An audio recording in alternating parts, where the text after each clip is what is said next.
Muito bem-vindo a todos vocês.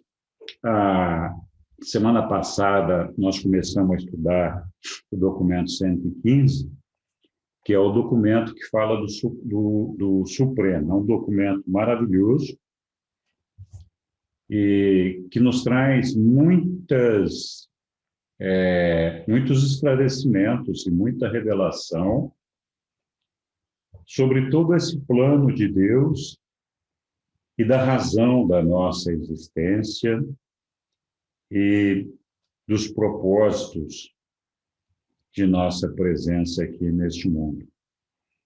Então, o Supremo, para quem não sabe ainda, é a deidade se desenvolvendo, evoluindo, crescendo em experiência até alcançar a perfeição. Então, o Supremo é uma deidade criada pela Trindade do Paraíso para viver essa experiência que nós estamos vivendo de evolução, de evoluir da imperfeição até a perfeição. Então, essa deidade é uma deidade que tem começo. Ela começou com esta experiência no tempo finito, da qual nós fazemos parte. E ela, algum dia, estará completa, terminada, terá alcançado a perfeição da experiência, quando todos os sete superuniversos e todos os mundos dos sete superuniversos alcançarem a luz e vida, que é o estágio de perfeição possível de ser alcançado nesse ambiente finito. Então, o Supremo é uma deidade, um ser em formação, e essa formação dele, esse crescimento dele se dá pelo acúmulo das experiências que nós estamos vivendo, de aprender o que é certo e o que é errado, desfazendo tudo aquilo que é imperfeito, modificando para que a gente alcance essa perfeição. Então, é o Deus do tempo e do espaço. Enquanto nós somos capazes de reconhecer o nosso Pai no paraíso como um Pai, pela sua infinitude, apesar da nossa dificuldade de compreender o que seja infinitude, o que seja absoluto, o que seja eternidade, nós ainda assim podemos alcançar o nosso Pai do paraíso, adorá-lo e percebê-lo em nossos corações, em nossas mentes e aceitá-lo facilmente como Pai. Nós não temos a mesma facilidade de vislumbrar a totalidade do Supremo, porque ele ainda está em formação. E o Supremo é tido como a nossa mãe, a mãe dos seres que estão vivenciando essa experiência evolucionária do tempo finito, né? E nós temos essa dificuldade de alcançar uma compreensão plena sobre o Supremo, justamente porque ele não está completo, ele está em formação. E nós somos uma parte pequena dessa deidade em evolução. Cada um de nós contribui com uma parte experiencial do crescimento e da formação do Supremo.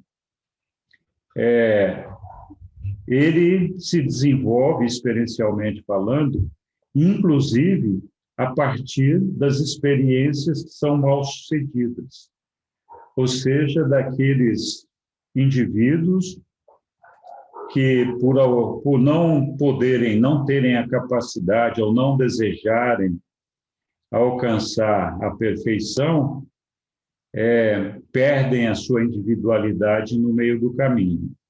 Então, mesmo estes acabam fazendo parte do Supremo, contribuindo para a experiência da formação do Ser Supremo.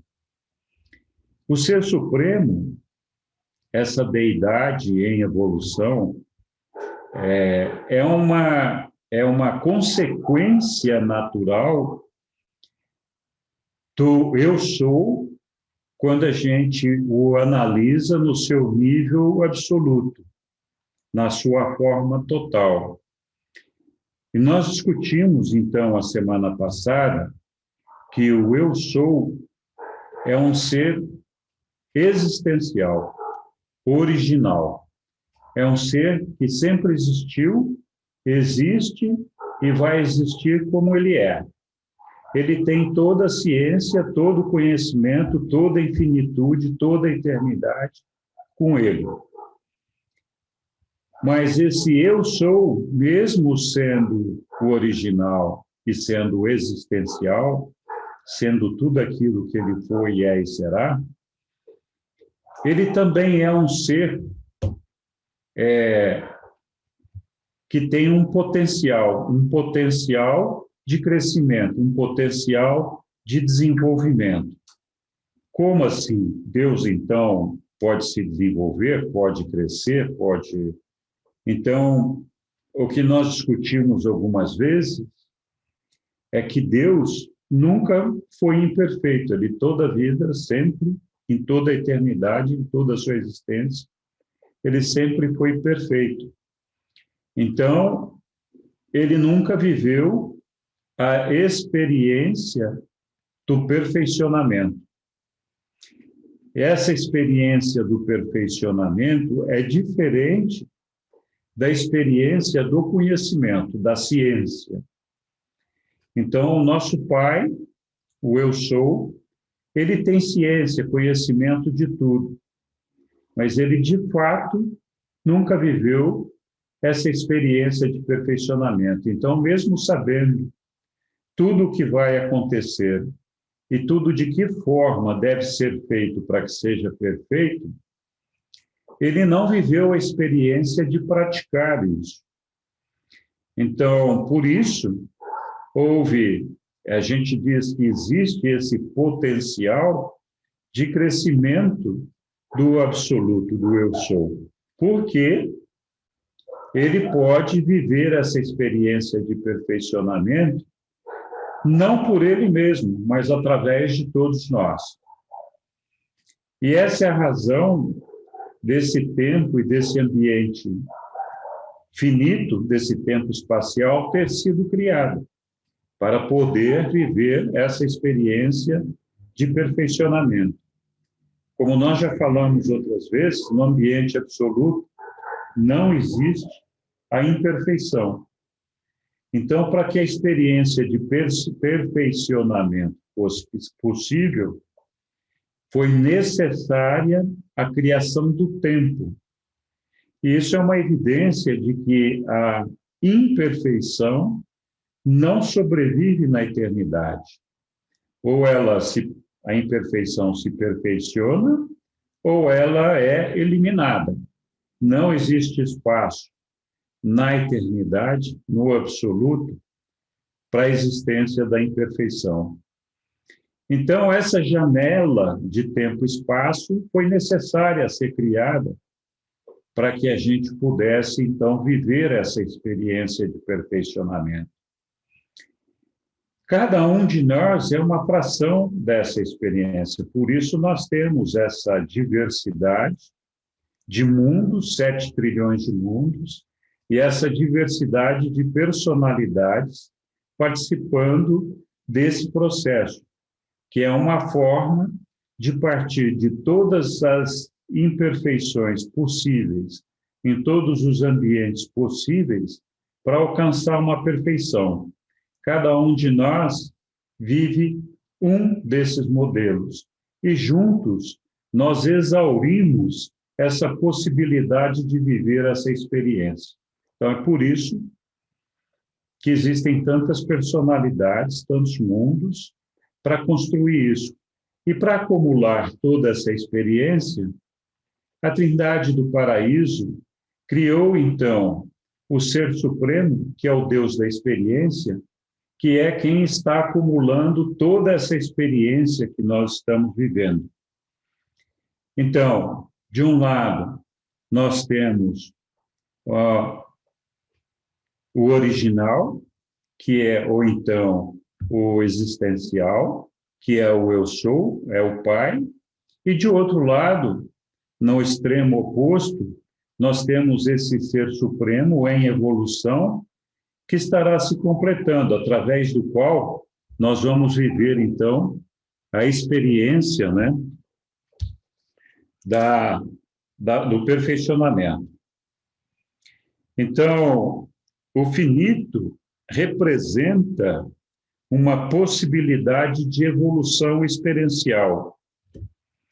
E estará completa, então, quando a gente alcançar esse Ser Supremo.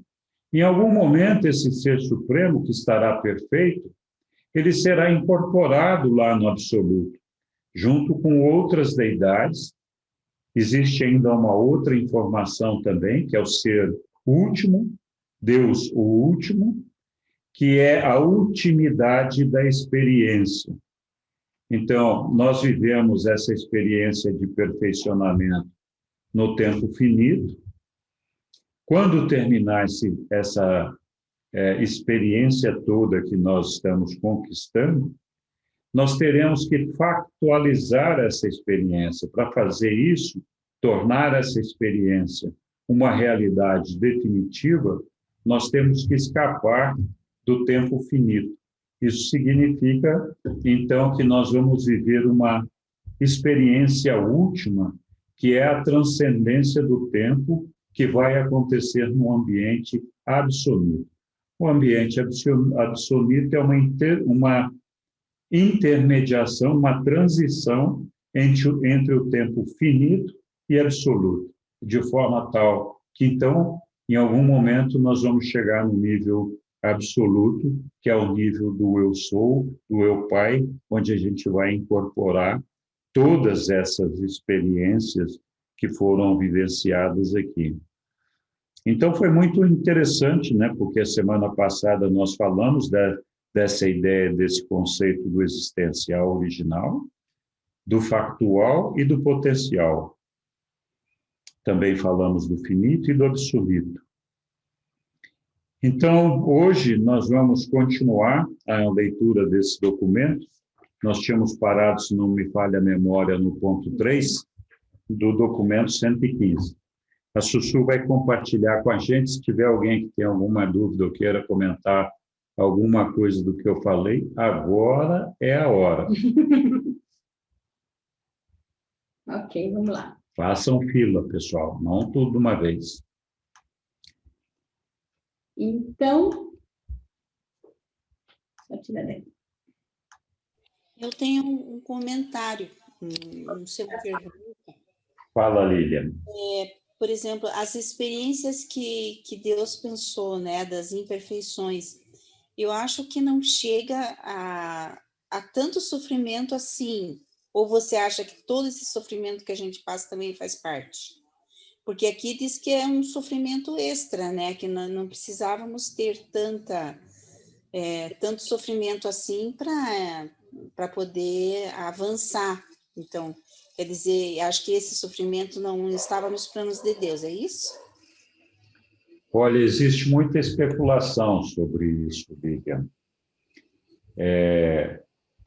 Como Deus sabe o início, o fim a partir do início, e como é necessária uma diversidade de situações, de ambientes, uma diversidade quantitativa, que é justamente o ambiente no qual nós estamos inseridos, e uma diversidade de personalidades, tem quem especule e diga que, olha, o Pai planejou para que fosse dessa forma.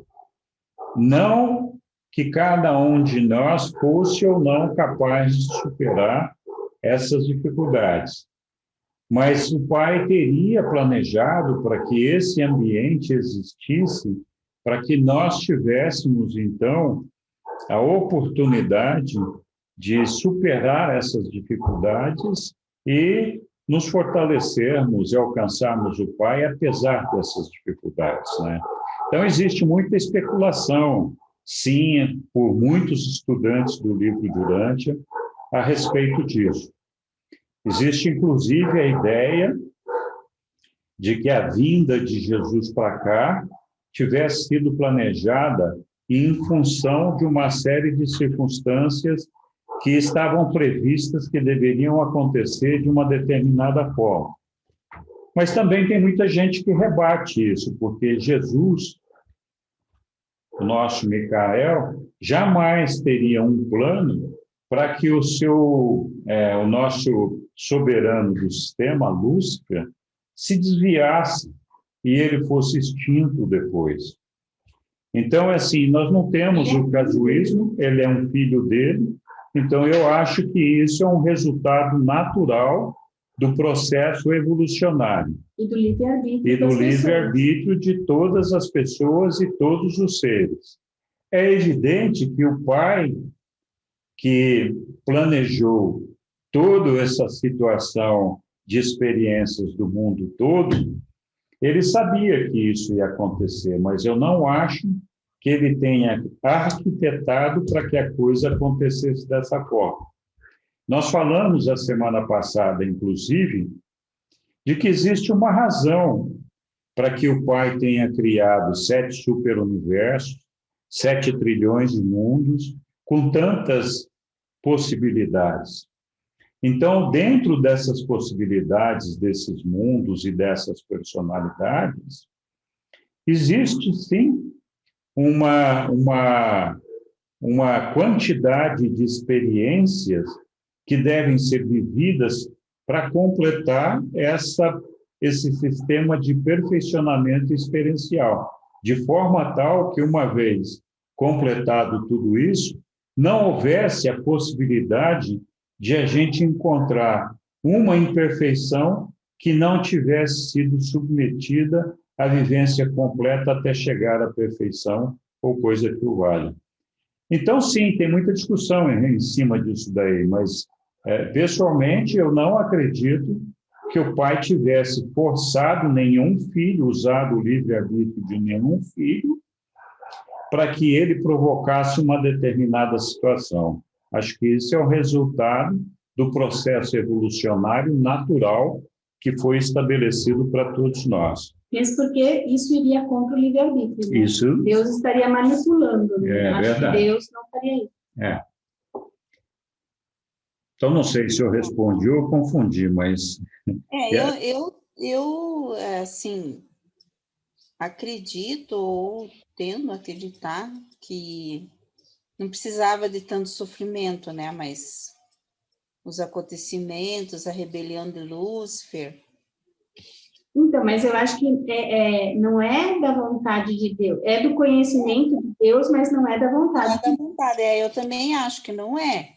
Não é da vontade de Deus. Basta já a própria evolução, as lidas, né, que a gente diz de toda a evolução, as guerras e tal. Não precisava tanto ali. Depois vem o príncipe, já dá uma luz. Vem Adão e Eva, já dá outra luz, e as pessoas vão. Mas aqui, então, foi tudo mais confuso. Então, mas não... É como ele saiu dos planos de Deus, pelo livre-arbítrio dele, mas respingou em todo mundo, né? O Abraão está dizendo que não está ouvindo, todo mundo está ouvindo? Ou só ele que não está? Eu estou ouvindo, ele saiu... Ouvindo. Ele saiu, acho que vai para voltar, reiniciar.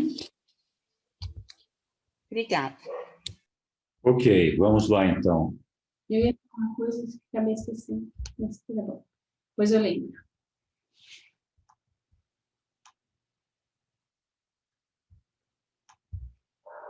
Então, a gente vai dar continuidade, né? A gente parou no tópico 3 desse documento, que foi promovido por um mensageiro poderoso em permanência temporária em Urântia. O original, o factual e o potencial. O cosmo absoluto existe conceitualmente, sem limitações. Definir a extensão e a natureza dessa realidade primordial é atribuir qualificações à infinitude e atenuar o conceito puro de eternidade. A ideia do eterno infinito e do infinito eterno é não condicionada, ou seja, não é definida em extensão, é absoluta de fato. Nenhuma língua de Urântia, seja do passado, do presente ou do futuro, é adequada para expressar a realidade da infinitude ou a infinitude da realidade. O homem, como uma criatura finita num cosmo infinito, deve contentar-se com reflexões distorcidas e conceitos pouco nítidos dessa existência ilimitada, sem fronteiras, sem começo nem fim, cuja compreensão fica de fato muito além da capacidade dele. A mente nunca pode esperar apreender o conceito de um absoluto sem primeiro intentar quebrar a unidade dessa realidade. A mente é unificadora de todas as divergências, mas na ausência mesma dessas divergências, a mente não encontra uma base sobre a qual tentar formular conceitos compreensíveis. A estática primordial da infinitude requer uma segmentação antes de quaisquer tentativas humanas de compreensão. Há na infinitude uma unidade que tem sido expressa nesses documentos pelo eu sou, o postulado primeiro da mente da criatura.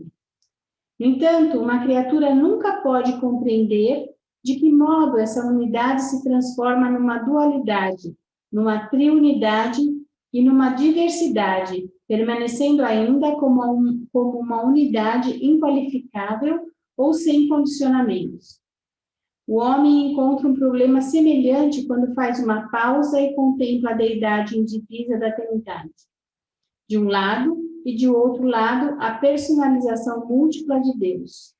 Para nós é sempre complicado entender esse negócio da infinitude, porque a infinitude, ela implica numa unidade.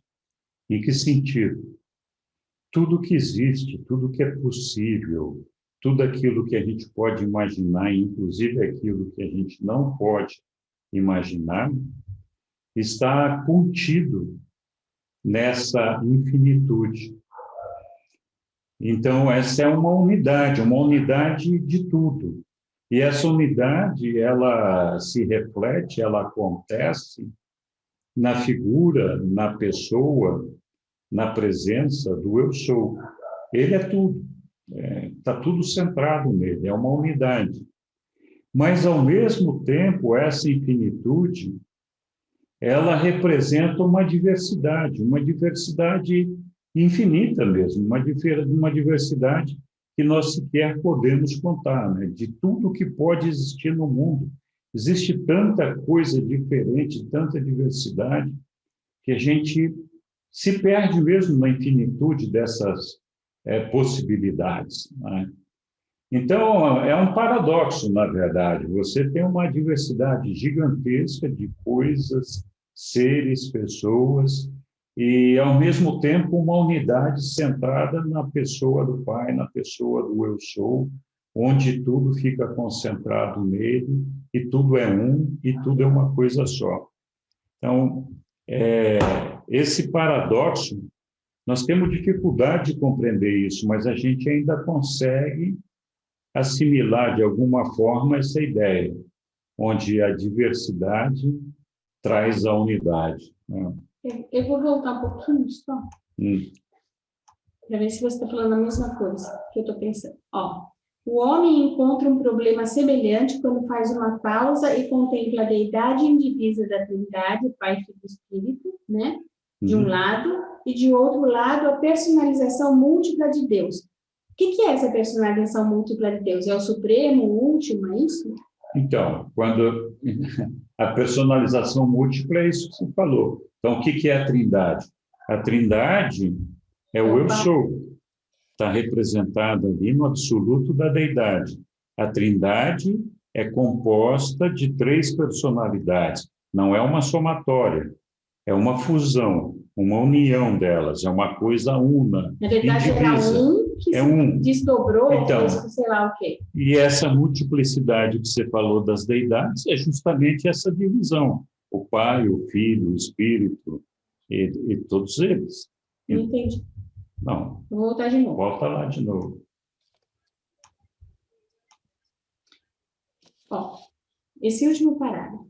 Uhum. O homem encontra um problema semelhante quando faz uma pausa e contempla a deidade indivisa da Trindade. Ponto. Ponto. E deidade indivisa da Trindade não seria o Pai eterno, o Filho eterno e o Espírito infinito? Não, é a deidade indivisa, é o absoluto da deidade. É indivisa. A Trindade é composta por essas três pessoas, mas a Trindade não é a somatória dessas três pessoas. Na verdade, essas três pessoas são um desdobramento da Trindade. É uma coisa una, indivisa. Então, você tem esse problema quando você enxerga a Trindade e fala é um só, é uma unidade. E, ao mesmo tempo, de outro lado, essa Trindade tem a personalização múltipla de Deus. O Pai, o Filho e o Espírito. Então, a gente não consegue separar uma coisa da outra. A gente tem essa dificuldade de entender a unidade e a diversidade. Mas a verdade é que tudo se concentra nessa unidade, numa coisa só. Então, a personalização múltipla de Deus é Pai, Eterno, Filho Eterno, Espírito Infinito? Sim, é uma personalização múltipla. E ela continua depois. Ela vai no sétuplo, vai em todas as deidades. Vai aumentando, vai se desdobrando cada vez mais. Então, a personalização múltipla de Deus. Por quê? O Pai é uma personalidade, o Filho é uma personalidade, o Espírito é uma personalidade. Todos eles são personalidades. E são múltiplos da personalidade de Deus. Cada um deles representa um papel, uma pessoa. Mas, ao mesmo tempo, quando juntos, e os juntos não é fazer uma reunião, não é fazer uma somatória, não é fazer uma associação, os juntos é fazer uma fusão. É o eu sou. Ele é todo. Então, na verdade, não é de trás para frente, é da frente para trás.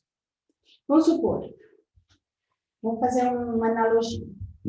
Eu, Sueli. Eu sou a Sueli. Né? Isso. Mas a Sueli é mãe, é poeta, é ceramista, é publicitária.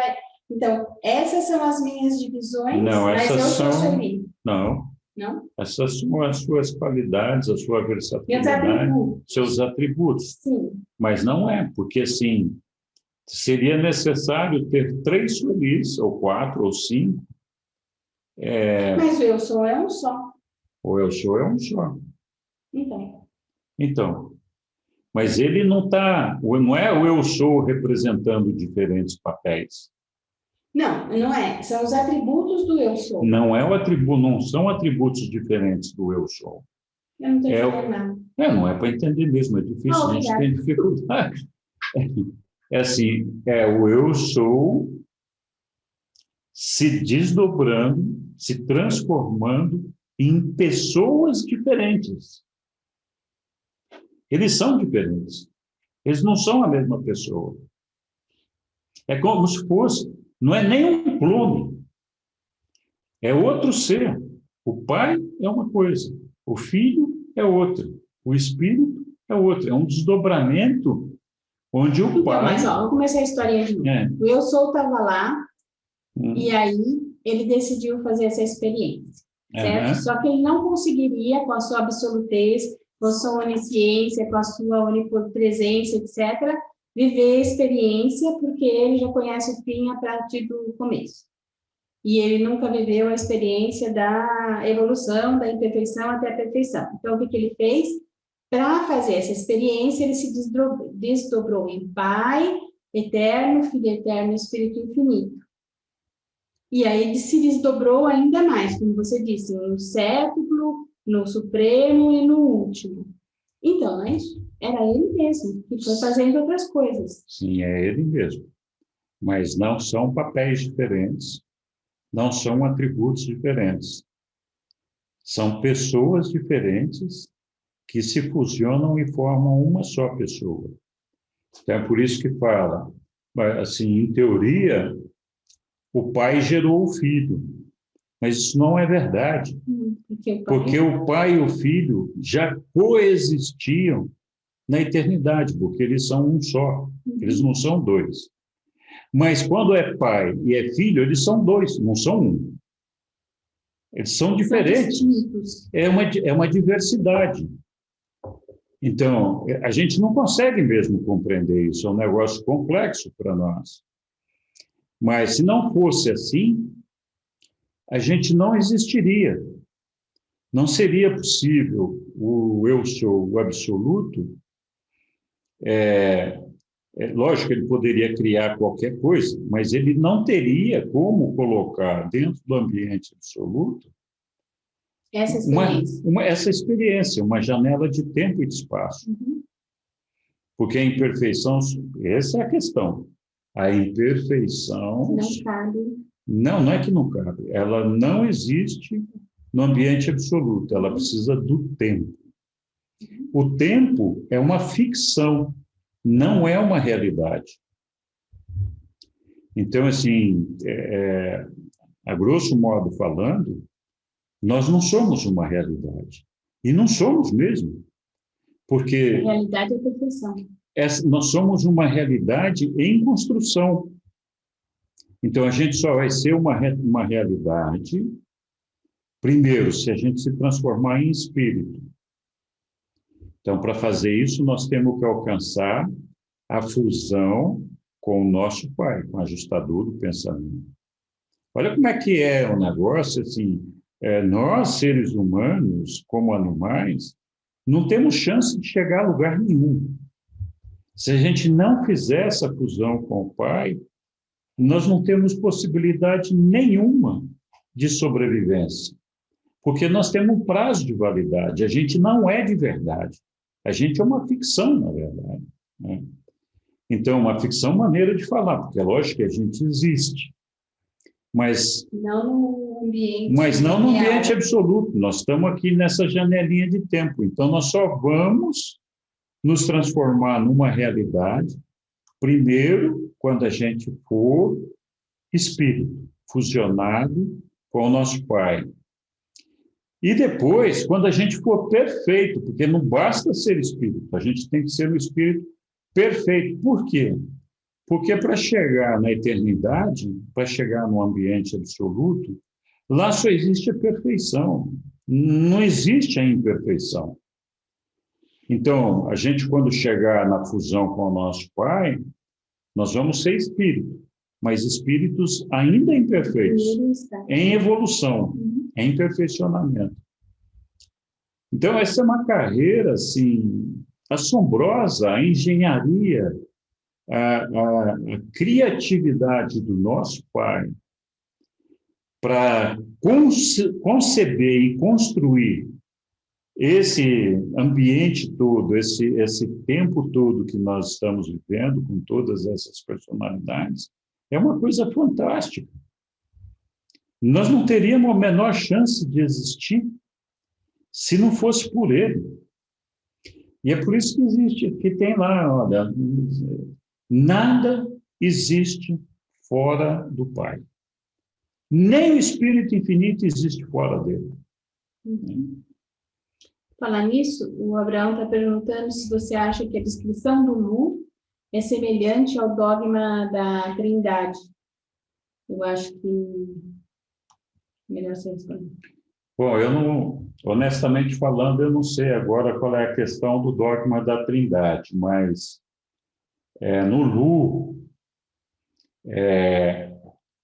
existe o eu sou, na verdade, que é, vamos dizer, a totalidade de Deus, o nível máximo da experiência de Deus, é composto de uma série de fatores. Entre eles, você tem, de um lado, a infinitude, que é o absoluto inqualificado. Do outro lado, a deidade, que é o absoluto da deidade. E tem um terceiro elemento, que é o absoluto universal. A infinitude toda, que incorpora toda a energia e tudo que existe no mundo. Tudo que você pode imaginar que não é personalizado. Isso daí é gerido por pessoa, o absoluto da deidade. E o absoluto da deidade, ele pode estabelecer limites de ação desse absoluto inqualificável, para permitir, por exemplo, que a infinitude tenha contato com o finito. Então, seria a mesma coisa que você pensar num oceano e tentar colocar o oceano dentro do copo d'água. Então, o copo d'água é o ambiente finito. O oceano é o ambiente infinito. Mas para que isso seja possível, de colocar dentro do copo d'água as qualidades, as características dessa infinitude do oceano, porque aquela água que entra no copo tem exatamente as mesmas qualidades, as mesmas condições do oceano, é igualzinho ao oceano, só não é na dimensão. Para que isso aconteça, você precisa de alguém colocando aquela água dentro do copo d'água. Esse alguém é o absoluto universal, que é o que controla essa tensão, essa disrupção que é formada quando você abre a possibilidade de uma janela de tempo e espaço dentro do ambiente absoluto, que é eterno e infinito. Então, uma coisa não combina com a outra. Para que isso seja possível, você precisa do absoluto universal. Então, esse absoluto universal, ele funciona como uma mente, controlando a ação do absoluto inqualificável, que não é uma deidade, é só uma energia, é um infinito, uma infinitude, e aquilo que está mandando ser feito, a ação da deidade, que é controlada pelo absoluto da deidade. Então, o absoluto da deidade, ele é composto de quatro absolutos básicos, que são os mais importantes. O absoluto da deidade, ele é composto da personalidade, que é quem manda, quem comanda, quem coordena. É composto de uma mente, que é quem faz a ação, quem aplica aquilo que foi comandado pela personalidade, e tem o espírito, que é a forma da essência da energia dessa personalidade, e, finalmente, tem uma parcela da infinitude. Então, essa parcela da infinitude, no nosso exemplo do oceano e do copo d'água lá, é justamente aquele copo d'água. Então, aquele copo d'água, ele foi colocado na morada das deidades, que é a Ilha do Paraíso. Ali, na parte inferior da Ilha do Paraíso, está centrada a canalização da energia que vem do absoluto inqualificável para ser utilizada na construção do tempo e do espaço finito. E aí você tem, então, dentro do absoluto das deidades, além dessa Ilha do Paraíso, você tem a figura do Pai, do Filho e do Espírito Infinito. O Pai é a fonte da personalidade, ele é a personalidade, E ele, ao fazer o filho, esse fazer é entre aspas, ele criou uma personalidade e transferiu para essa personalidade a absolutez dessa personalidade. Então, o pai é a fonte de todas as personalidades. Quando ele fez o filho, ele conquistou, se é que a gente pode falar assim, a possibilidade de fazer outras personalidades. Então, o pai é amor e o filho é misericórdia. E o filho, além de ser a personalidade absoluta, e a personalidade absoluta é um modelo de personalidade que nós devemos alcançar, ele é também a fonte, o centro espiritual de tudo que é espiritual, do espírito, né? Ficou faltando, quando foi feito, quando se desdobrou, então, em Pai, Filho e Espírito, né, que é o Espírito, ficou faltando a mente. Então, vem o Pai e o Filho junto, constituíram a mente, que é o Espírito infinito. Então, o absoluto da deidade, que é composto pela Trindade, e a Trindade é essa figura do Pai, do Filho e do Espírito infinito, mas não é um somatório delas, é uma fusão delas, porque, na verdade, é um desdobramento dessa Trindade para alcançar essas pessoas. Então, é por isso que é uma coisa una. A Trindade, ela é única, ela não se divide, ela é indivisa. Então, aqui ela se desdobra em outras personalidades. Essas personalidades, mesmo quando estando juntas, trabalhando juntas, não formam a Trindade. É preciso que elas se fusionem para formar a Trindade. Então, aí você tem o Pai, que é a fonte da personalidade, o Filho, que é a fonte da energia espiritual, e tem o Espírito Infinito, que é a mente. E a Ilha do Paraíso, que é a energia física. E é por isso que nós somos chamados de imagem e semelhança de Deus. A diferença é que Deus é perfeito e nós somos imperfeitos. Por que imagem e semelhança de Deus? Nós temos uma energia física, que é o nosso corpo, cuja origem é emanada da energia do paraíso. Nós temos a personalidade que nos é concedida pelo Pai. Nós temos a energia espiritual que vem do Filho Eterno, está replicada também no nosso Micael. E nós temos a energia mental, cuja fonte é o Espírito Infinito.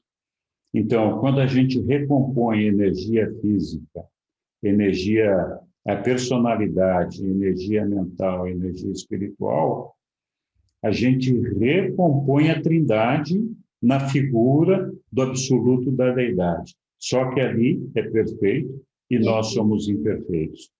Então, o que está embaixo como o que está em cima. Isso. Então, a figura da Trindade, eu não sei se tem alguma coisa a ver com o dogma que está nas diferentes religiões, mas é isso, é um ser uno, indivisível, que se multiplicou em 3 personalidades diferentes, mais a energia da Ilha do Paraíso. Então, não sei se isso explica para nós, voltamos aqui no nosso documento, e faz com que, assim, porque quando você fala de unidade, a unidade é indivisa, e de fato ela é indivisa, a unidade é uma coisa só, a infinitude é uma unidade, mas ao mesmo tempo ela é composta de diversidade, e a diversidade está aqui. Nós já temos o primeiro desafio em compreender a diversidade dessas deidades, do eu sou. Gente, a gente não consegue entender isso mesmo, é complicado. Queima os miolos. Pode falar, Flávio. Ô, Henrique, só um pouquinho, Henrique. Tu tivesse uma inspiração para ter esse entendimento e toda essa complexidade aí para explicar essa divindade, todo o desdobramento dela. Porque, assim, ó, eu acho de uma dificuldade absoluta isso. Talvez exista alguma maneira de a gente estudar isso assim por partes, de uma maneira ilustrada, porque, assim, ó, os conceitos são muito complexos, assim, não sei se o pessoal, de modo geral, consegue captar isso, assim, mas eu tenho uma dificuldade muito grande em saber como começar a estudar isso para pegar uma linha, assim, sabe, e ter um entendimento mínimo, assim. Não é que eu queira entender tudo, porque eu acho que nessa dimensão nós não vamos entender tudo isso, mas pelo menos uma visão geral, assim, disso, sabe? E eu acho que certamente tu pegaste uma linha mestra disso aí, né? E para poder explicar dessa forma, mas eu confesso para vocês aqui a minha ignorância em entender um mínimo disso, assim, sabe? Mas é complexo mesmo, porque a nossa mente finita não consegue alcançar o entendimento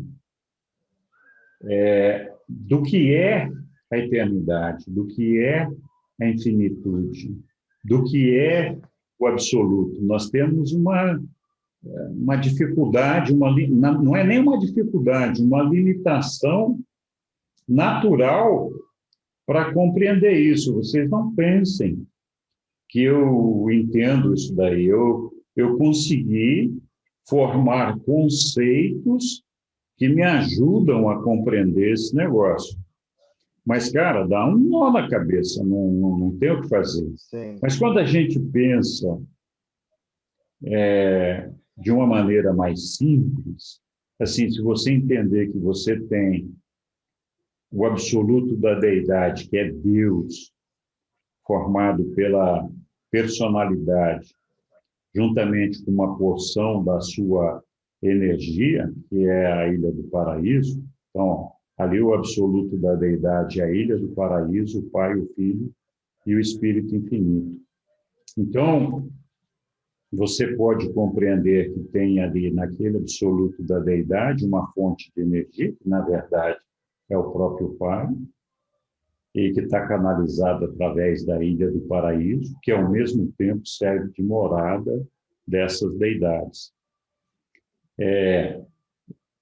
Fazendo um parêntese aqui, o livro, os reveladores nos falam muitas vezes de que os espíritos, e quando eu falo espírito, eu estou falando de Deus e das deidades, ou dos seres celestiais, eu não estou falando dos mortos. Então, o espírito, ele vive em coisas materiais. Ele vive, por exemplo, na Ilha do Paraíso, as deidades. E a Ilha do Paraíso é uma matéria especial, diferente dessa que nós conhecemos aqui, mas é uma realidade física, material. Então, essa matéria, a Sussu está mudando de lugar para eu não olhar para ela, que eu não olho para vocês quando eu olho para ela. Então, essa matéria que é representada pela Ilha do Paraíso é uma parte também do absoluto das deidades. Mas o absoluto da deidade, que é composto, então, pela Ilha do Paraíso e pela Trindade, e a Trindade incorpora a figura do Pai, do Filho e do Espírito Infinito, é muito fácil de entender essa figura quando elas estão desdobradas. Nós podemos ter uma ideia do que é o Pai, nós podemos ter uma ideia do que é o Filho e uma ideia do que é o Espírito Infinito. Mas nós temos dificuldade de entender o que é a Trindade. E, na verdade, a Trindade é um somatório dessas coisas, não é um somatório, é uma fusão dessas coisas, é uma unidade do Pai, do Filho e do Espírito Infinito. Então, é tudo ali junto e misturado. Não é as três pessoas discutindo para tomar decisões. Quando essas personalidades se unem, se fusionam, elas formam um ser único, com uma só mente.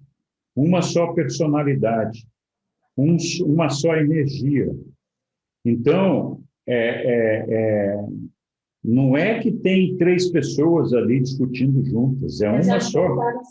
Elas voltam a ser uma só, é uma unidade só. É que não fosse assim, seria muito difícil para o absoluto administrar essa infinitude e essa absolutez. Então, assim, é uma coisa muito interessante, porque a gente tem dificuldade de entender o papel das personalidades do paraíso. A gente sabe que existe lá o Pai, o Filho e o Espírito Infinito. Mas o que cada um faz? Qual é que é a razão da existência de cada um desses seres, dessas deidades? Então, nós temos muita dificuldade de compreender cada um deles. Então, a gente fala que o Pai é amor. Por que é amor? Ora, porque ele é o Pai.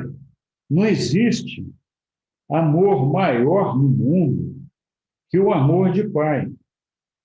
E quando eu falo pai, eu estou falando dos pais, de pai e mãe. Eu não estou centralizando a coisa na figura masculina. Então, essa relação de amor, de paternidade, só quem passa por ela pode compreender essa relação. Eu estava ouvindo este final de semana, infelizmente, acho que muitos de vocês não tiveram a oportunidade de participar daquele evento da Fundação, até porque ele estava só em inglês. É uma pena que não tenha tido a possibilidade de ter a tradução, porque nós vimos coisas ali maravilhosas. Mas alguém comentou, por exemplo, do acordo que foi feito entre Ibrahim, Abrão e Deus, de assim, Deus, Pai, dizer para eles, olha, tudo que você tem que fazer é me aceitar como Pai, confiar em mim, e deixa o resto comigo, que eu faço tudo. Mas confie que eu sou seu Pai, e eu vou te levar pela mão. Então, essa é uma relação que, para mim, que sou filho, é muito interessante. Eu falo, putz, eu só tenho que amar meu pai, acreditar nele e aceitar ele. E eu deixei todo o abacaxi, todo o resto na mão dele. Então, que puta negócio é esse? Que relação estranha é essa, né? Que, assim, a única coisa que eu tenho que fazer é amar meu pai, aceitar ele, confiar nele e deixar que a coisa vai andar. E todo o trabalho pesado, tudo fica nas costas dele. Né? Então, como é que a gente entende uma relação dessa? Como é que a gente entende essa relação pai e filho? Né? Então, alguém que estava falando dessa palestra, que casualmente foi o Chris Wood, que ele fez uma apresentação junto com a Alice Wood, que é a esposa dele, ele falou assim, olha, aí um dia nasceu meu primeiro filho. E aí eu peguei aquele meu primeiro filho no colo e eu fiquei maluco, eu fiquei apaixonado por aquele filho. E eu, ali, inconscientemente, eu falei para ele, falei, olha, eu sou seu pai, eu vou fazer por você coisas que ninguém mais pode fazer. Eu vou estar do seu lado o tempo todo. Eu não vou deixar que nada ruim, nada errado aconteça com você. Eu não vou permitir que nada escape do teu controle, da tua ação, se você confiar em mim e se você me dedicar amor e aceitar o meu amor. Aí ele diz assim, naquele momento, eu entendi a relação de Deus com Abraão, com Abrão e todas essas personalidades. Porque é um amor sem limite, sem medidas. Não existe amor maior do que o amor paternal. Então, o pai que nos dá a personalidade, e a personalidade somos nós, os seus filhos, ele é esse amor. É disso que nós estamos falando. É isso que o pai é. Esse amor, dessa relação filial dessa criação que ele nos dá. Nós, como homens, temos a capacidade de multiplicar os nossos corpos e refazer energias biológicas. E o Pai, que nos toma como sócios deles nessa construção, para cada filho que nós vamos fazendo, ele vai lá e coloca a personalidade dele, para constituir um filho divino novo, né? Então, essa é a relação de amor do Pai com a gente. O filho é aquele que é capaz de entender as dificuldades, os desafios que nós temos que encontrar, as mazelas que a gente encontra pela vida. O filho é aquele que vivencia todas as dificuldades que nós temos. E nós podemos tomar como exemplo dessa experiência a vida de Jesus entre nós. Ele foi capaz de assimilar todas as dificuldades, todos os problemas e todas as misérias humanas, que o Pai, com seu amor, tenta nos confortar e dizer, olha, eu vou estar aqui do lado de vocês, não percam a esperança, eu amo vocês e eu estou acompanhando. Onde vocês estiverem comigo, eu vou estar com vocês. E o filho, que então vê todas essas dificuldades e vê a gente, às vezes, se cair e se afastar do Pai, é aquele que vai nos buscar com toda a misericórdia dele, porque ele compreende as dificuldades que nós temos. Então, o filho é aquele ser misericordioso que faz com que nós possamos receber o amor do Pai, apesar de nós escaparmos da presença do Pai, apesar de nós não conseguirmos nos sustentar onde nós estamos. Então, o Filho é essa misericórdia capaz de equacionar, de equilibrar as desigualdades de cada um dos filhos e dizer, não, este filho aqui, ele tem mais dificuldade para chegar naquele lugar ou naquele outro, né? Então, a presença do Filho, esse amor espiritual, essa espiritualidade, é essa capacidade de aplicar essa misericórdia que vem da justiça divina e dizer, olha, não é porque você fez esse erro aqui que meu Pai vai te deixar de amar. Você fez isso porque tinha uma justificativa, então você vai continuar a se recuperar. E o Espírito Infinito é quem nos traz esse amor do Pai e essa misericórdia do Filho. Então, o Pai é amor, esse amor que tem por todos nós. O Filho é essa misericórdia que nos coloca todos numa condição de igualdade para receber esse amor. E o Espírito Infinito é que traz até nós a aplicação desse amor, dessa misericórdia. Ele é a ministração, a representação viva do Pai e do Filho para chegar até nós. E ele faz isso de diferentes formas. Ele faz isso através do Espírito Santo, que é a ministra divina, que está entre nós. Ele faz isso através dos espíritos ajudantes da mente, que atuam na nossa mente, nos levando à capacidade de adoração e sabedoria do nosso Pai. Ele faz isso através da ministração do Espírito da Verdade, que é a energia espiritual do nosso Micael, do Filho Eterno. E ele faz isso através da nossa mente, que é a arena onde nós conseguimos processar todas essas coisas e que nós conseguimos, então, entender esse amor do Pai, traduzir um significado para ele, traduzir essa energia do nosso espiritual, do nosso Filho Eterno, do nosso Micael.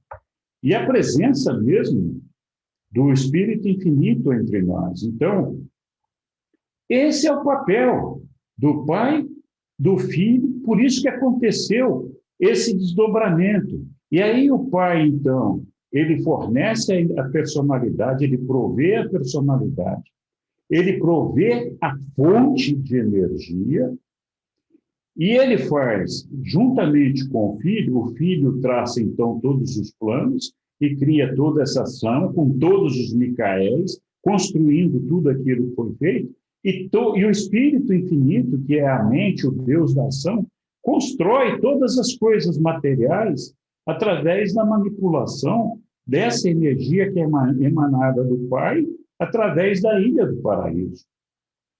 Então, não fosse dessa forma, não seria possível equilibrar e dispensar essa infinitude do Pai, do absoluto, do eu sou, para que pudesse dosar as coisas dessa forma, né? Então, é muito interessante quando a gente tem essa visão da Trindade do paraíso, não como três pessoas, mas como um só ser. A Trindade é o eu sou, que se desdobrou, é um desdobramento, para fazer isso. Então, o eu sou, ele teve que abrir mão, transferir as capacidades dele, a prerrogativa dele, as primazias dele, para outros seres, que é o Filho Eterno e o Espírito Infinito, e destes para outros, né? O nosso Micael, o Cétuplo, e assim vai, o Supremo. Então, assim, é muito interessante ver como é que o eu sou idealizou tudo isso, porque na nossa cabeça fica difícil entender a infinitude e compreender esse ambiente absoluto, essa eternidade. E o exemplo mais simples que eu posso dar dessa ideia é de colocar o oceano no copo d'água. E foi isso que o Absoluto fez. Ele colocou o oceano no copo d'água. Só que ele é o oceano. Então, para que a presença dele estivesse também no copo d'água, foi preciso que ele se desdobrasse de todas essas formas. Senão, isso não seria possível. Eu não sei se eu compliquei ainda mais, mas não são conceitos fáceis. Eles não acreditam. Eu tenho um entendimento disso daí. Eu tenho muita dificuldade de... São ideias e conceitos que você acaba formulando na cabeça, a partir daquilo que está no livro de Urântia, que te ajudam a montar uma ideia do quebra-cabeças para tentar compreender isso. Mas é claro que eu não sei o que é infinitude. Eu só vou saber o que é infinitude o dia que eu for capaz de vivenciar essa experiência, né?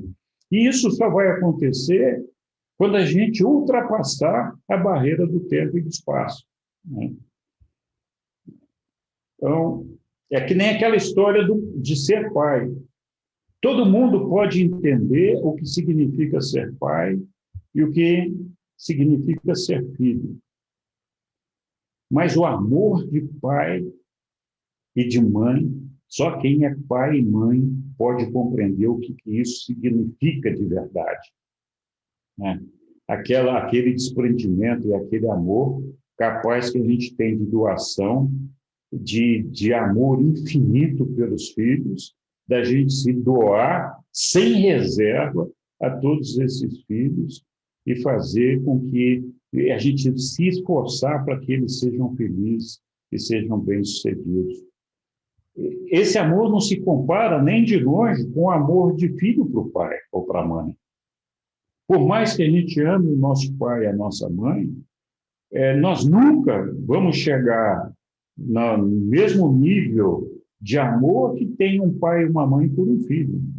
Só depois de ser pai e mãe que a gente vai entender isso, né?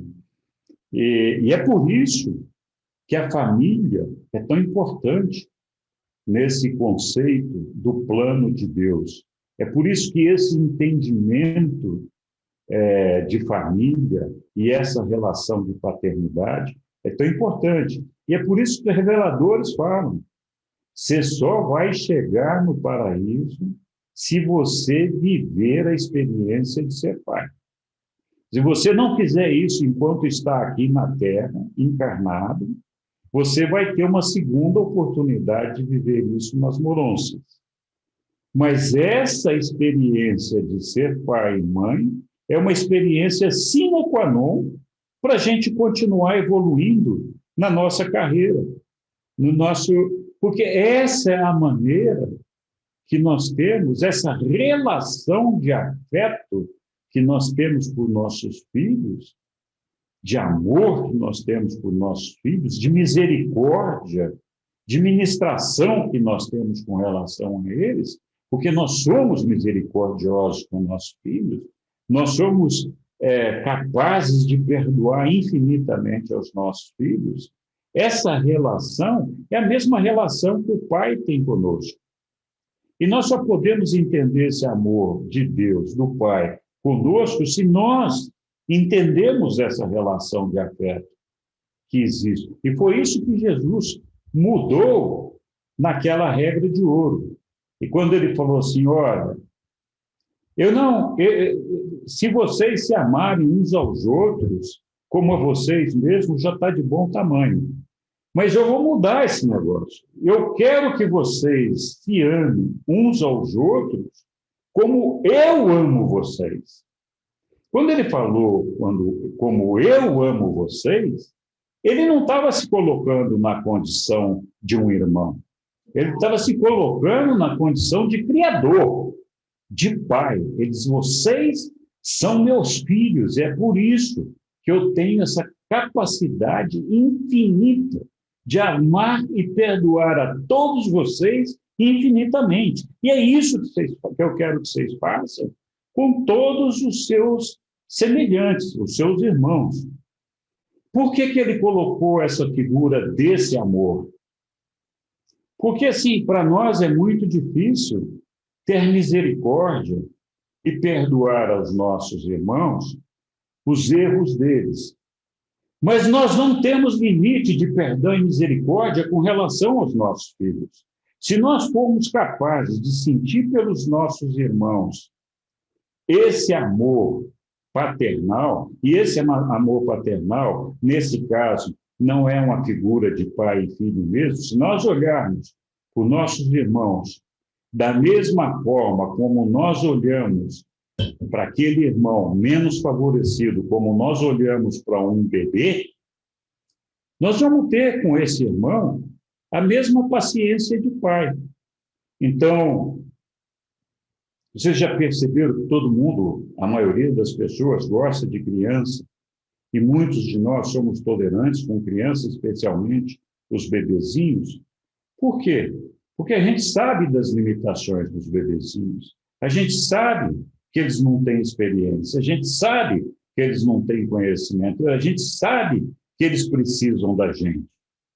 Então, se nós tivermos esse mesmo olhar para as pessoas menos favorecidas, para as pessoas que têm menos conhecimento, que teve menos oportunidade na vida que nós, então, se nós olharmos com esse olhar de alguém que precisa de nós, que precisa da nossa misericórdia, precisa do nosso amor, precisa da nossa complacência, da nossa benevolência, nós vamos ser capazes de amar essas pessoas. É tudo uma questão de olhar. Às vezes as pessoas não estão nos desafiando, não estão nos afrontando. Elas simplesmente não sabem o que estão fazendo. É como Jesus, na cruz, vai lá e diz, Pai, perdoa-os. Eles não sabem o que fazem. Eles não sabem o que estão fazendo. Se eles soubessem, eles não fariam. Né? Então, essa relação pai, filho e espírito, a origem vem daí. É esse o sentimento e a função dessas deidades que nós temos que carregar nas nossas mentes e no nosso coração e compreender o papel dessas personalidades dessa forma. Né?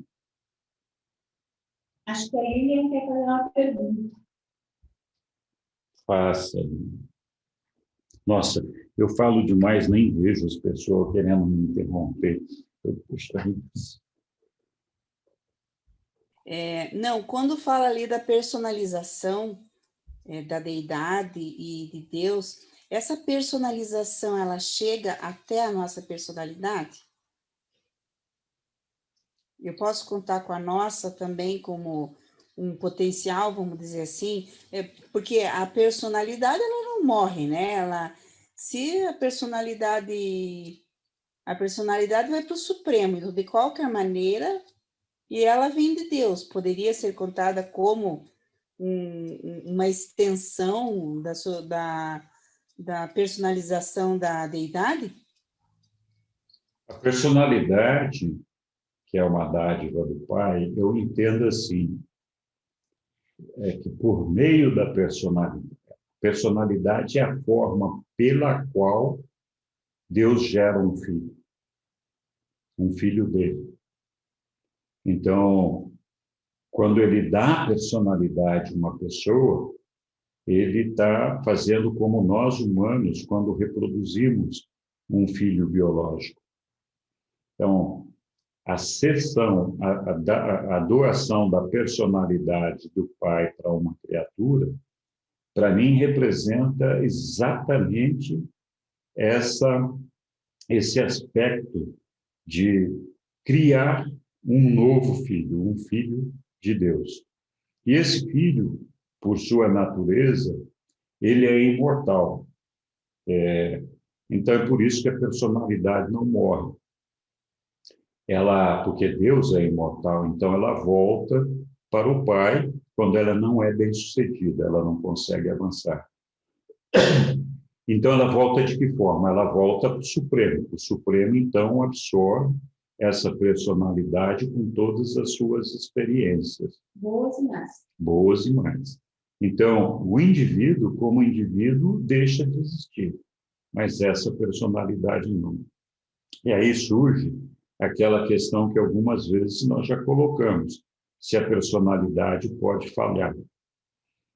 E eu entendo que sim, apesar dela ter uma origem divina, ela não deixa de ser um filho, vamos dizer assim.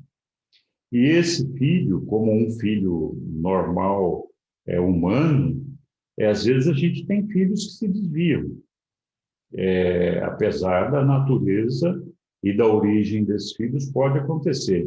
Esse filho se desvia não porque ele seja mau, não porque a personalidade esteja errada. A falha da personalidade consiste na capacidade, não sei se essa é a palavra certa, ou na habilidade de administrar, coordenar a nossa energia física, a nossa energia mental e a nossa energia espiritual. Nós não podemos esquecer que a nossa energia física está condicionada ao nosso corpo, que não é necessariamente de origem divina, apesar de ser uma criação dele. Então, esse corpo ele tem falhas e reage, tem necessidades. A energia mental roda um software que vem do Espírito Santo, da ministra divina, mas esse software roda num hardware, num computador, num cérebro material. Imperfeito. E nós temos um espírito, que é o ajustador do pensamento, que tem todas as dificuldades inerentes de comunicação do espírito com a energia física material. Então, a personalidade pode se falhar na habilidade de administrar e coordenar essas três energias. Então, não que ela seja imperfeita, mas que ela não tenha experiência para lidar com essas energias que são completamente alheias a ela e que ela tem que colocar subordinada a essa personalidade. Então, você falou, não tem essa personalidade, não tem a experiência. Não tem. Só que personalidade não é como em ajustador, que falhou o ser humano e ele vai para um outro ser humano. Não, a personalidade, ela vem só para um ser humano e se deu errado, ela se retira para o Supremo. Ela se retira para o Supremo, ela volta para o Pai. Então, ela tem qualidades de perfeição, ela tem qualidades divinas, mas ela não tem a experiência necessária. Mas nenhuma. Nenhuma. Ela não tem a experiência para assegurar que ela vai ser capaz de administrar essas energias. Então, muitas vezes, essas energias atuam de uma forma a revelia da personalidade, porque a personalidade não consegue controlá-las. Então, aí a personalidade, nesse caso, falha. Então, o indivíduo deixa de existir. Mas a personalidade não. Então, é isso. Mas é um circuito especial ligado ao Pai. Tanto assim, que é um circuito que tem uma comunicação direta com o nosso Pai, e que nenhum dos outros seres, eu não tenho certeza se mesmo o Filho Eterno ou o Espírito Infinito tem acesso a esse circuito. Porque nenhum dos seres celestiais, desses dos reveladores, entende ou compreende esse circuito da personalidade. Então, uma ligação direta que é capaz, sim, de nos ligar ao Pai e, em algum momento, é lógico, justificar a presença do ajustador do pensamento. Isso antes de Pentecostes era dessa forma, para que o ajustador do pensamento pudesse desenvolver em nós a alma necessária para que a gente pudesse fazer a fusão com o Espírito Infinito, com o ajustador do pensamento. Enfim, nós nos detivemos bastante nisso daqui, e a gente está falando do ajustador, e na semana passada eu comentei também que nós somos, todos nós, partes do Supremo. Então, assim como o ajustador é parte do Pai, é uma fração do Pai, nós somos uma fração do Supremo. Então, isso não está escrito no livro, mas eu entendo uma analogia de que nós estamos para o Supremo como o ajustador do pensamento está para o Pai. Então, é uma relação muito próxima, muito íntima. Nós somos uma fração do Supremo. Né? Enquanto o ajustador está tentando guiar-nos em direção ao Pai, nós, com relação ao Supremo, estamos fornecendo experiências para que ele se concretize. Nós estamos formando, ajudando a formar o Supremo. Mas nós só vamos ter uma consciência perfeita e completa disso o dia que o Supremo estiver completo. E que nós vamos, então, ter a capacidade de perceber a magnitude do Supremo em toda a sua totalidade, na sua perfeição absoluta. Daqui a alguns aninhos. Daqui a alguns aninhos. Logo ali. Desculpem, falei mais de novo. Vamos lá, continuar.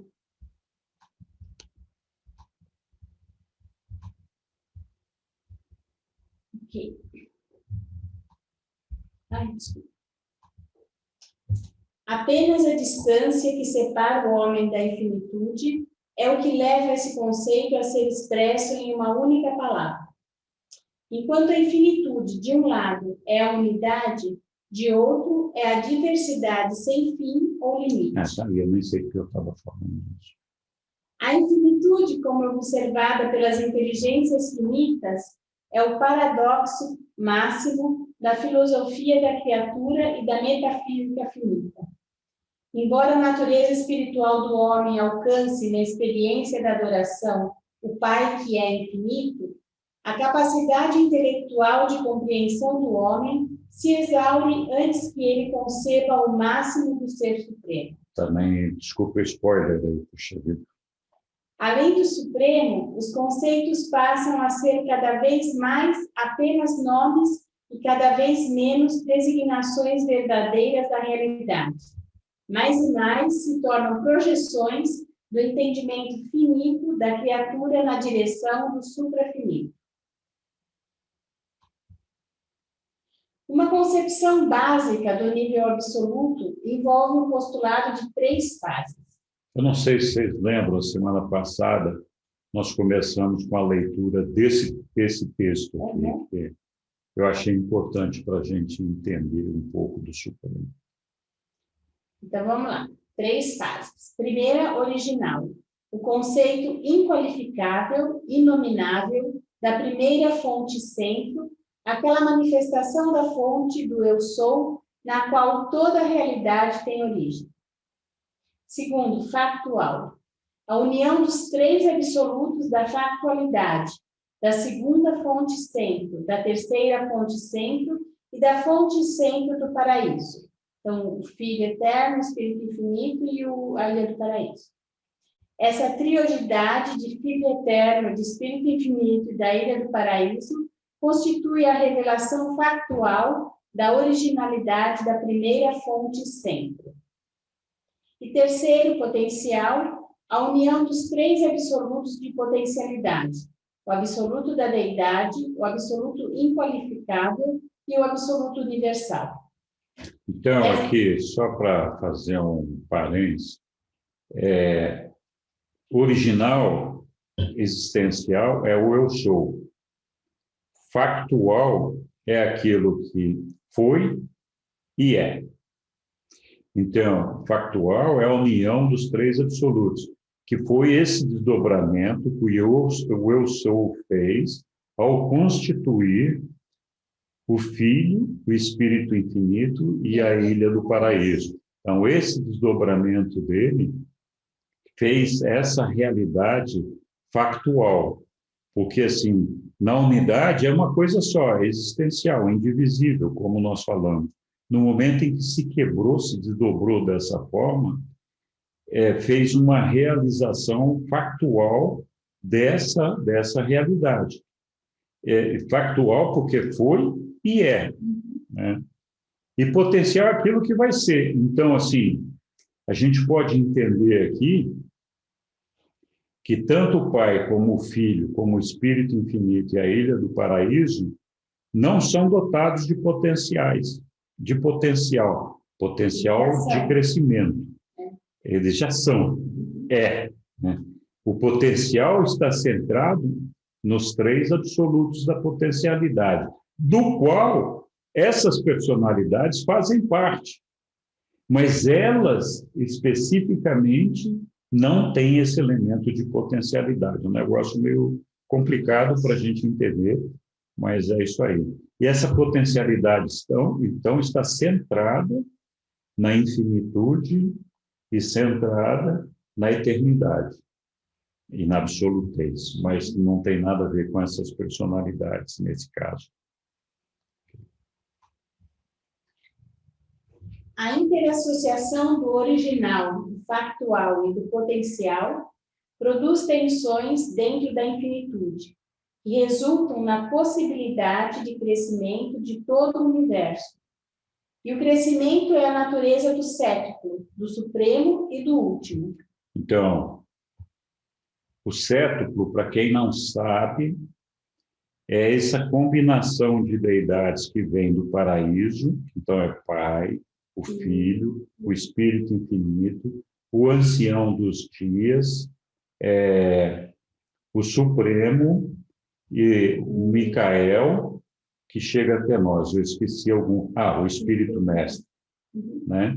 Então, são as 3 personalidades do paraíso: o Espírito Mestre, os Anciões dos Dias, que são os responsáveis pelo superuniverso, o Supremo, que está em formação, e o Micael, que é o criador do universo. Então, o sétuplo é uma combinação dessas deidades, dessas 7 deidades. Isso é o sétimo. Por quê? Então, por isso que fala aqui que essa factualidade vem nessa forma emergente, né, das deidades, da natureza do sétuplo, do Supremo e do último, que fazem parte do crescimento. O Supremo nós já estamos estudando aqui, nós já falamos. E o último é o Deus da experiência última, que é da transcendência do tempo e do espaço, que vai acontecer lá no absoluto. Ok.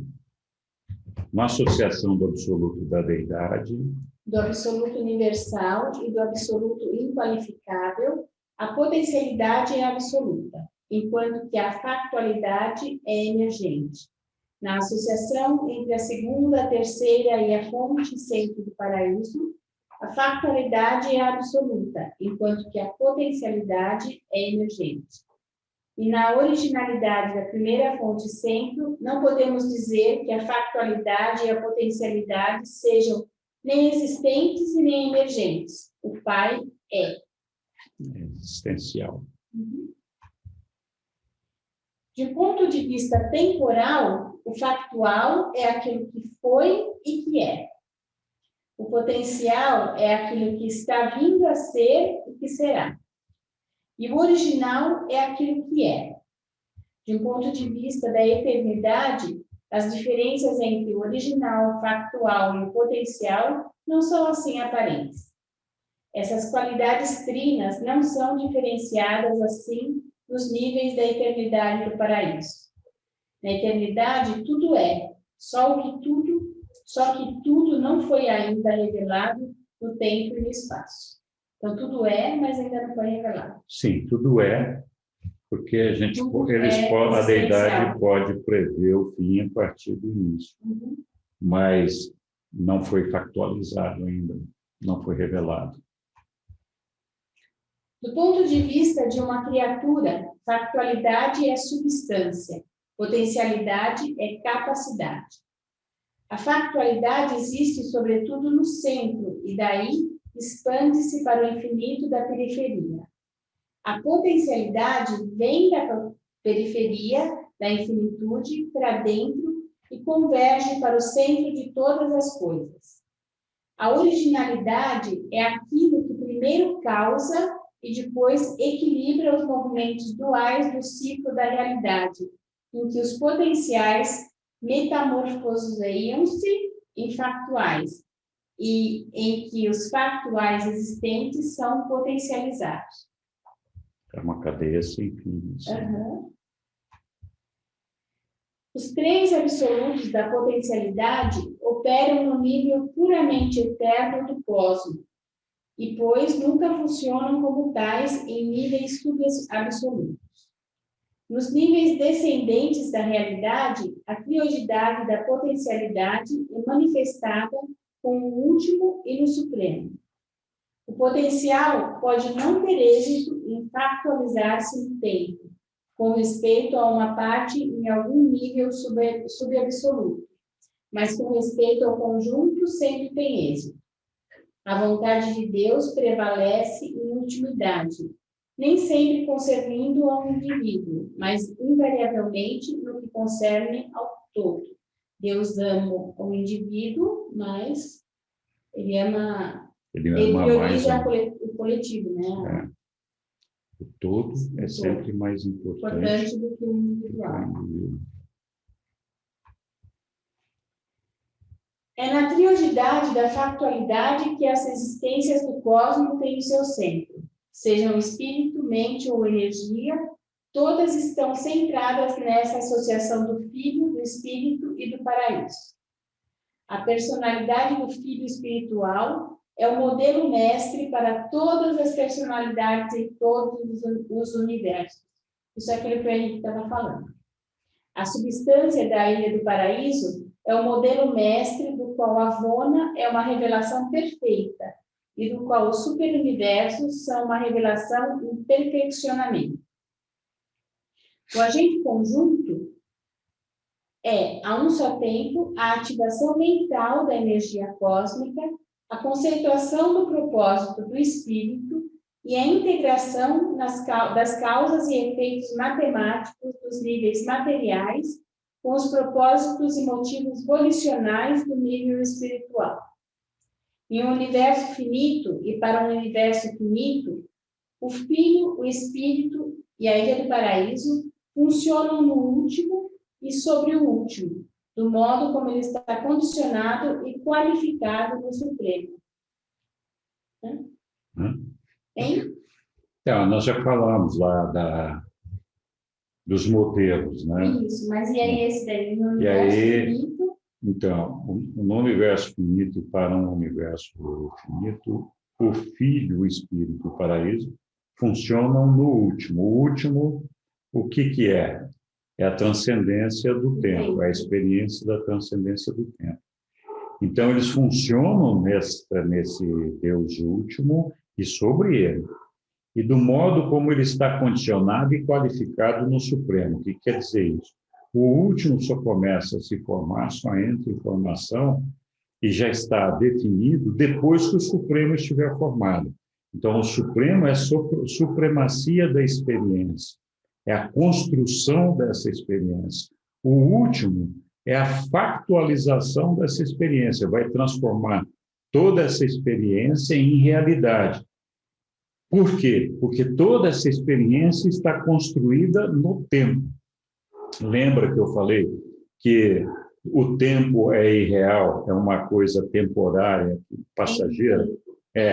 Então, para que essa experiência se transforme em algo real, ela precisa transcender o tempo, escapar do tempo. Então, é essa tarefa que o último vai fazer. Então, o último depende do Supremo se completar e estar pronto para poder, a partir daí, materializar e factualizar essa experiência. Por isso que o último está condicionado e qualificado no Supremo. A factualidade da deidade é o que o homem busca na ascensão ao paraíso. A potencialidade da divindade humana é aquilo que evolui no homem ao longo dessa busca. E o original é o que torna possível a coexistência e a integração entre o homem factual, o homem potencial e o homem eterno. Não sei se deu para entender, mas acho que sim. A dinâmica final do cosmos tem a ver com a transcendência contínua que se dá na realidade da potencialidade para a factualidade. A transferência. Transferência, desculpa. Em teoria, pode haver um final para essa metamorfose, mas, de fato, isso é impossível, já que o potencial e o factual estão ambos dentro de um circuito no original, o eu sou. E essa identificação torna impossível para sempre colocar um limite na progressão do desenvolvimento do universo. Ou seja, a gente sempre vai ter o potencial de mais alguma coisa. Não termina então nunca nunca. vai acabar. Não vai acabar nunca. Então nunca vai chegar no último. Não, vai chegar no último. Só não vai terminar o potencial de crescimento. Então, vai ter outras experiências de crescimento. Essa aqui vai ser completada, mas... A experiência do tempo vai ser completada, mas não podem haver outras experiências. Sim. É isso. Entendemos. O que quer que seja identificado como eu sou, não pode nunca ter um fim na sua progressão, já que a factualidade dos potenciais do eu sou é absoluta, e a potencialidade dos factuais do eu sou também é absoluta.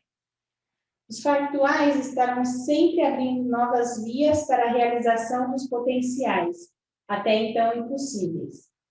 Cada decisão humana não apenas factualiza uma nova realidade na experiência humana, como também abre uma nova capacidade de crescimento humano. Um homem vive em toda criança, e o progressor potencial reside no homem maduro conhecedor de Deus. Então, a criança potencial de um homem, né? E o homem maduro potencial de um conhecedor de Deus. Uma paralisação ou estática no crescimento nunca pode se estabelecer no cosmos total, desde que a base para o crescimento, ou seja, os factuais absolutos, seja não especificada e desde que as possibilidades de crescimento, ou seja, os potenciais absolutos, sejam ilimitadas. De um ponto de vista prático, os filósofos do universo chegaram à conclusão de que não existe uma coisa com um fim. Nada tem fim. Não. Vai ser... eternidade não tem fim. Infinitude. Infinitude. De um ponto de vista limitado, de fato, há muitos fins, muitas conclusões de atividades. Mas de um ponto de vista mais amplo, e em um nível mais elevado no universo, não existe nenhum fim. O que há são meras transições de uma fase de desenvolvimento para outra. A cronicidade maior no universo mestre diz respeito a várias idades do universo. A idade de Avona, a idade do superuniverso e as idades dos universos exteriores. Contudo, até mesmo essas divisões básicas na sequência das revelações nada mais podem ser do que meros relativos no interminável marcos relativos no interminável caminho da eternidade. A penetração final na verdade, na beleza e na bondade do Ser Supremo pode dar à criatura em progresso apenas uma abertura para as qualidades absolutas da divindade última, as quais repousam muito além dos níveis dos conceitos da verdade, de beleza e de bondade. Aí, eu acho que a gente pode parar. Ou vocês querem continuar? Pesado, né? Como é que tá a fumacinha na cabeça? Tá indo, né? Tá fumaçando. Oi? Gente, Entendi assim, Sueli, que nunca vai ter fim a nossa evolução, né? Uhum. E às vezes eu lembro que quando nós chegarmos a um nível assim de um planeta em luz e vida, nós vamos entender muito mais coisas. Não, a gente já está entendendo mais coisas, mas vai entender muito mais nos mundos moronciais, e quando a gente for que ver ou entender ou estar no mundo de luz e vida, que a gente vai perceber toda a beleza do plano de Deus, do que Deus pensou. A gente nunca mais vai duvidar dos planos, né, que Deus pensou para cada um. E depois tem uma parte ali que dá a impressão de universo paralelo, mas não deve ser isso, mas dá uma impressãozinha assim, porque cada ato que você tem, cada decisão que você toma, é como se fosse uma realidade nova no universo. Porque você é um ser único, né? Uhum. Então, quer dizer, Cada decisão de cada indivíduo isso. o rumo das coisas. gente, a gente às vezes não tem consciência das coisas, mas a verdade é que nós temos um efeito multiplicador dos nossos atos, que provocam alterações, mudanças nas vidas individuais de muitas pessoas, às vezes de uma humanidade inteira. Então, dentro de casa, as nossas atitudes, as nossas decisões, o nosso sucesso, o nosso fracasso, a nossa energia espiritual, mental, física, interfere de maneira decisiva nos membros da família, né?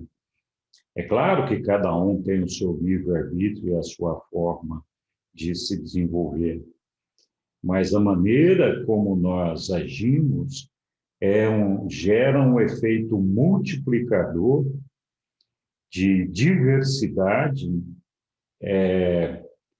para prover toda essa experiência para o Supremo.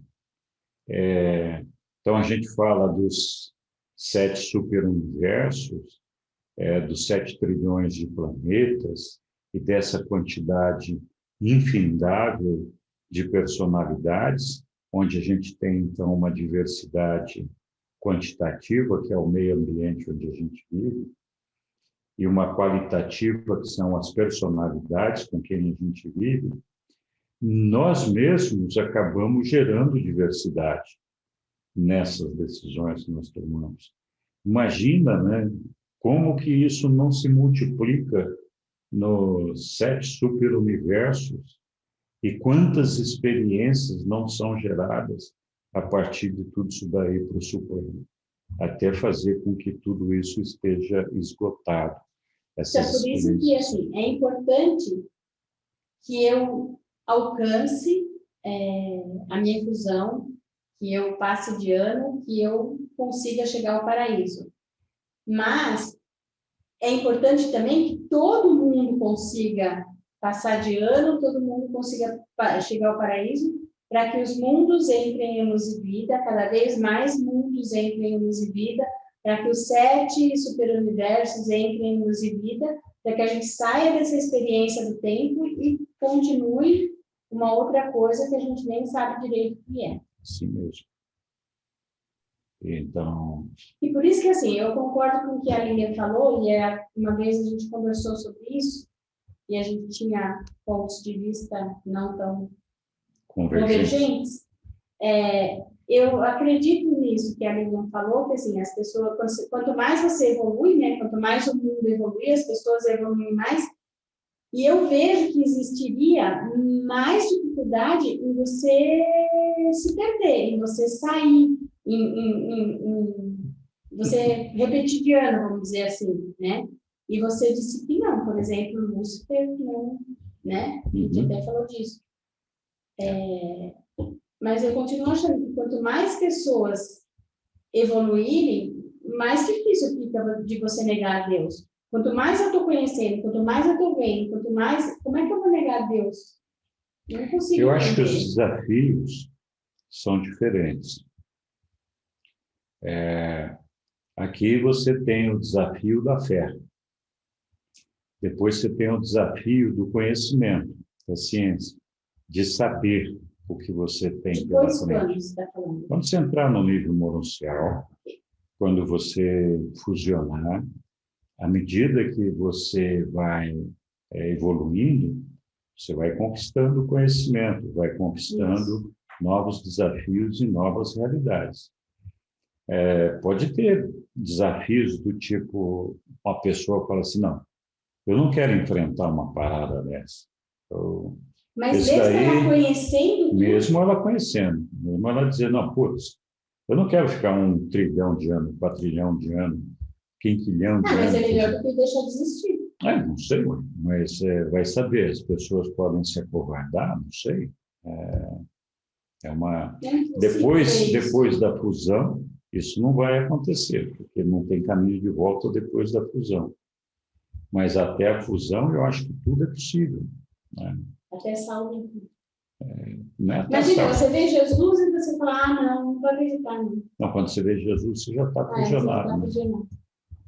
Eu consigo pensar nessa evolução individual, até porque tem os círculos, né?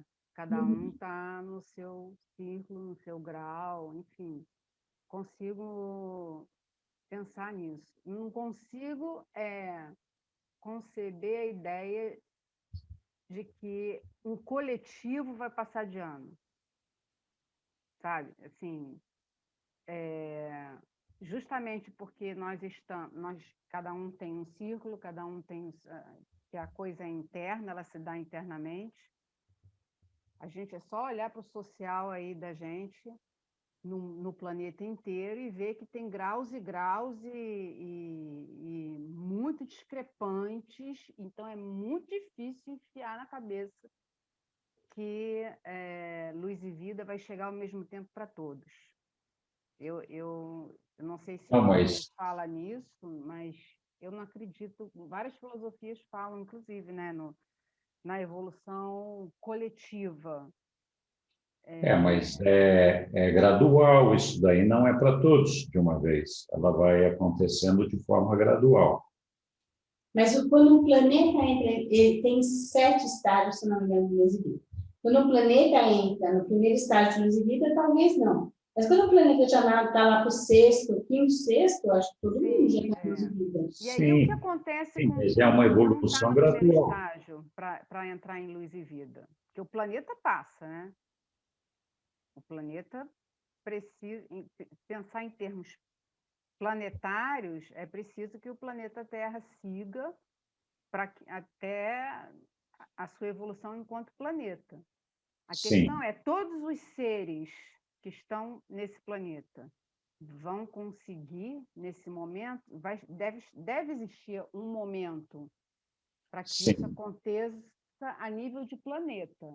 E aí, quem não está com essa vibração, quem não está com essa consciência, enfim, quem não está apto, Então, o livro fala que... fala. Então, esse crescimento, Angélica, é gradual.